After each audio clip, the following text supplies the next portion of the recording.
Diputados, gracias por estar con nosotros. No, ¿Podrías contarnos qué reflexión haces después ya de estos 3 días de tratamiento en comisión del presupuesto?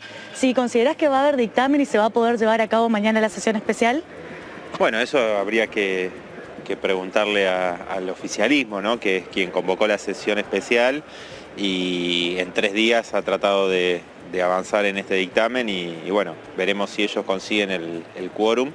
Nosotros obviamente ya lo hemos señalado en estos días, desde que vino el ministro Guzmán, los ministros de ayer, los funcionarios y funcionarias, junto a mi compañera Miriam Bregman, Romina del Pla, dejamos claramente la posición del Frente de Izquierda con respecto a un presupuesto que el propio ministro de Economía reconoció que la pauta inflacionaria del 33% es bastante irreal, teniendo en cuenta que este presupuesto se presentó al 15 de septiembre, ¿no? Y que ya estamos prácticamente a fin de año, ¿no? Y que hay elementos que indican de la propia economía que la inflación va a ser mayor, como las distintas proyecciones que hace, por ejemplo, el Banco Central, que estipulan arriba del 50% la inflación. Entonces ya, en principio, empezamos mal con un presupuesto que todas las partidas están basadas en una inflación de 33%. Con esa partida, un rubro clave como es el de las jubilaciones tiene un aumento de 32%, o sea, ya están pautando ajustar a las jubiladas y jubilados después de todo el ajuste que hicieron en el 2021, en el 2020, lo que hizo Macri en el 2019 y en el 2018, o sea, viene siendo la válvula de ajuste o una de las válvulas de ajuste, jubiladas y jubilados, y eso va a continuar en el 2022. Porque te digo, si hay una inflación mayor va a ser más fuerte aún este recorte. Después hay recortes en salud, en términos reales siempre hablamos, ¿no? Es decir, de un 24%, a pesar de que la funcionaria ayer lo negó porque descuentan la partida especial del COVID. Cosa extraña cuando ya tenemos la variante Omicron que está desarrollándose y donde hay que mantener un montón de medidas de emergencia producto de la pandemia. Después lo denunció mi compañera Miriam Bregman, el Ministerio de las Mujeres también tiene un fuerte recorte y una subejecución de su presupuesto este año, como muchas otras partidas. Y bueno, eso además hay que recordar que después de la elección de las PASO, quien dijo que había una subejecución y que por esa vía se estaba aplicando un ajuste muy fuerte fue la actual vicepresidenta Cristina Fernández de Kirchner, ¿no? Yo creo que el apuro está dado por cerrar este presupuesto para que esté en consonancia con el acuerdo con el Fondo Monetario Internacional y el plan plurianual. Por otro lado, tenemos también que tener en cuenta que hay una fuerte contradicción entre un planteo del fondo que es el de acelerar el achicamiento de la brecha cambiaria, es decir, que debería elevarse mucho más allá de 131 pesos el dólar como estipula el presupuesto, ¿no? Que además es una devaluación menor a la inflación, es bastante improbable que esto suceda en este escenario. Y otra de las cuestiones, además de acelerar la devaluación que ya está haciendo el Banco Central, que está acelerando, otra de las cuestiones que exige el Fondo Monetario son los tarifazos, es decir, quitar gran parte de los subsidios económicos que van al subsidio a las tarifas de los servicios públicos y de esa manera implica tarifazos que el propio Guzmán dijo que ellos quieren hacer una segmentación.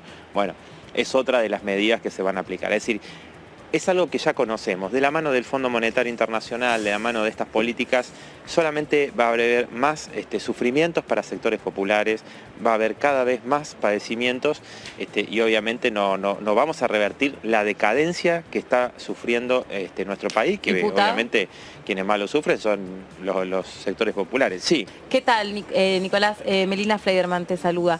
¿Qué explicación dio Guzmán? Bien, muchas gracias. ¿Qué explicación dio Guzmán en la comisión, según lo que ustedes pudieron interpretar, no solamente tomando de sus palabras literales, de por qué él hace esa estimación de inflación, ya que, como bien señalás vos, también señala Juntos por el Cambio, es una inflación que está ficcionada, es una inflación que no se corresponde con la realidad, ya con los números que se tienen hasta este momento, ¿no? ¿Cómo justifica él esa estimación? Bueno, él la justificó diciendo que había sido al 15 de septiembre, ¿no? Y que ahora habría que reevaluarlo. Sin embargo, no se modifica esa pauta en el presupuesto.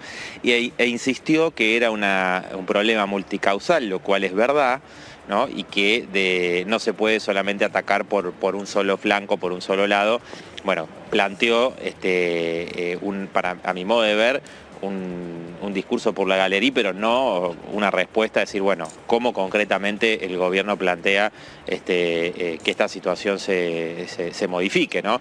Y además que el problema principal es que se utiliza para después maniobrar en todas las partidas, o en lo que hace a las paritarias para las trabajadoras y los trabajadores. Si yo te estimo una inflación de 33 claro, y la paritaria cierra el 36, te digo que te aumenté, pero si la inflación real es del 40, 45, 50, bueno, estoy obviamente dándote una paritaria a la baja y otra vez van a perder los salarios. Sí, los salarios siempre por detrás de la inflación. Y la otra pregunta es, ¿qué va a hacer mañana el bloque del Frente de Izquierda? ¿Cómo se va a comportar? ¿Va a rechazar este presupuesto? ¿Va a abstenerse? Sí, nosotros vamos a rechazar el presupuesto. Es obviamente un presupuesto a la medida del acuerdo con el Fondo Monetario Internacional, que, como te digo, no está respondiendo a que la jubilación mínima deje de ser de indigencia, que los salarios dejen de ser de indigencia, los salarios mínimos, que el presupuesto de educación y salud, digamos, están siendo ajustados, salud y educación. Vivienda, por ejemplo, es la sexta parte de lo que se va a destinar a pago de intereses de la deuda, que ya obviamente los pagos no contemplarían un acuerdo con el fondo, ¿no? Si no sería impagable realmente, ¿no? O sea, ya están dando por hecho que va a haber un acuerdo con el Fondo Monetario Internacional. Pero como te digo, el problema de la vivienda es fundamental. El día de mañana va a haber una movilización de vecinas y vecinos del barrio Los Ceibos, Villa Unión, allí en Rafael Castillo, La Matanza, sí, muy importante porque hay una amenaza de desalojo en un barrio donde hay entre 600 y 1000 familias. Sí. Entonces, ¿el gobierno qué quiere? ¿Otro Guernica? Esas familias que nosotros estuvimos apoyando hace mucho tiempo. Bueno, ahí tenés, la plata va para la deuda, no para la construcción de viviendas, entre otras necesidades que son realmente muy acuciantes y que generan una enorme angustia, un enorme problema para las familias trabajadoras más humildes, ¿no? Diputado, ¿cómo le va? Mauricio Cantando lo saluda. Es el único bloque, tengo entendido, suyo, que expresa abiertamente que no hay que pagarle al Fondo Monetario Internacional, que hay que entrar en default con ese organismo. Mi pregunta es, ¿cómo es una Argentina para ustedes después de un default con el Fondo Monetario? ¿Hay una crisis financiera mayor? ¿La hay, pero no hay problema? ¿Se puede manejar? ¿Cómo imaginas Argentina?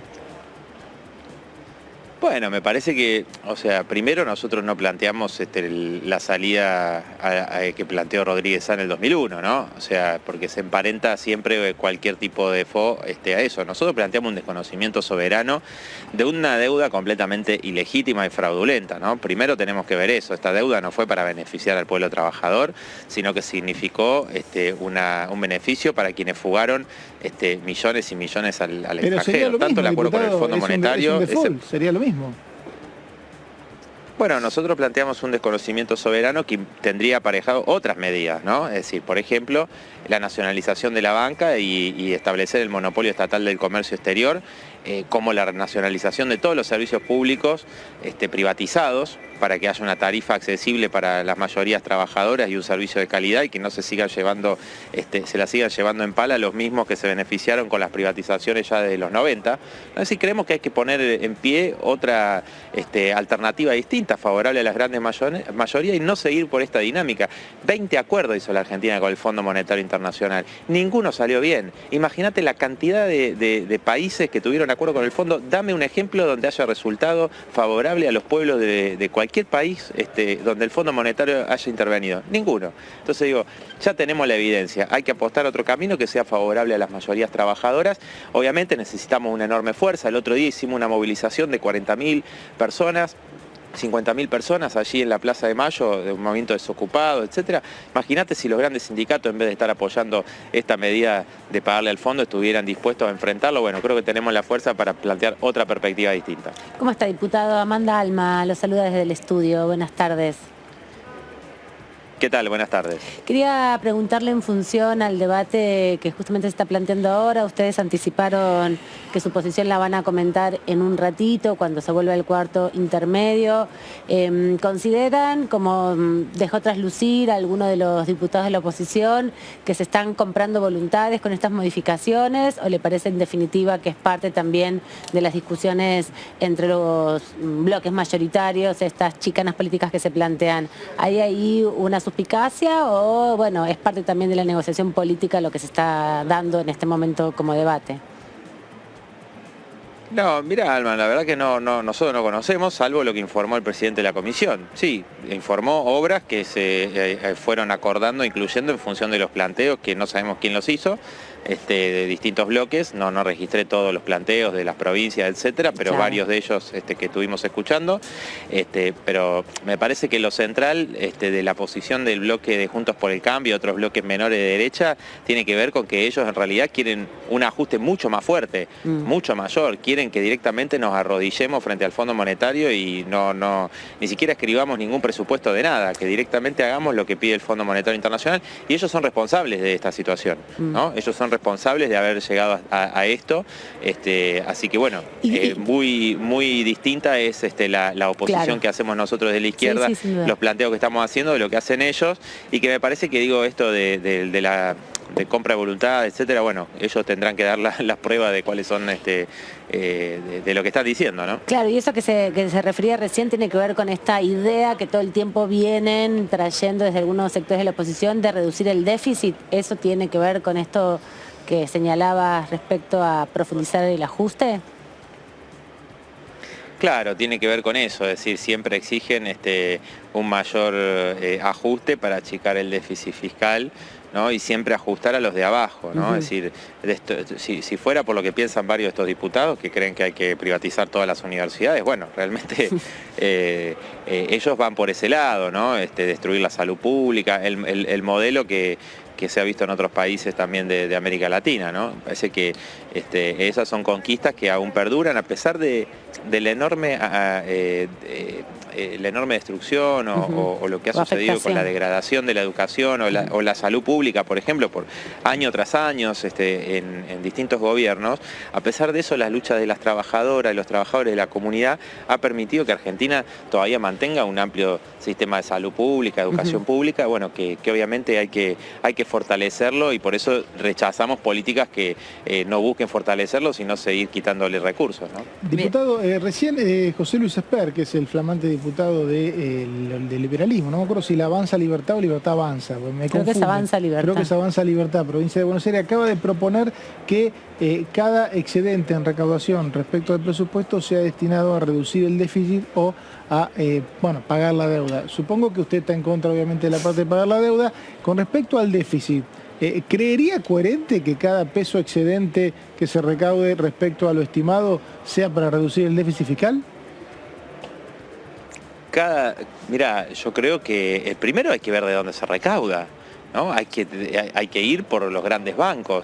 Mirá lo que están ganando los bancos. 130.000 millones de pesos mensuales, ahora se le dio en noviembre más de 130.000 millones de pesos, cuando lo que salía dar un IFE de 10.000 pesos, saldría un IFE de 10.000 pesos, son 90.000 millones. Para 9 millones de personas estamos hablando. O sea que un puñadito de bancos, que se pueden contar con los dedos de la mano, recibe mucho más que lo que recibían 9 millones de personas, y a eso se lo sacaron. Entonces, depende primero de dónde se recaude, ¿no? Y después a dónde se destinan esos fondos que se recaudan, ¿no? Creo que tienen que ir a las necesidades populares, no a subsidiar a grandes empresarios, digo, como por ejemplo, este presupuesto tiene el 17% de los recursos se destinan al subsidio de los servicios económicos, y no solamente son las tarifas de servicios públicos, ahí tenés subsidios a la minera, tenés subsidios a distintos sectores de autoparte, a muchos grandes empresarios que son subsidiados, ¿no? Entonces, bueno, tendría que ver si Esper no quiere empezar por sacarle los subsidios a las grandes empresas, ¿no? Porque siempre se queja de aquellos sectores trabajadores que reciben un plan de potenciar trabajo, por ejemplo, que es insuficiente, son 10.000 pesos, digamos, 16.000 pesos por persona, ¿no? Algo que lo que nadie podría vivir.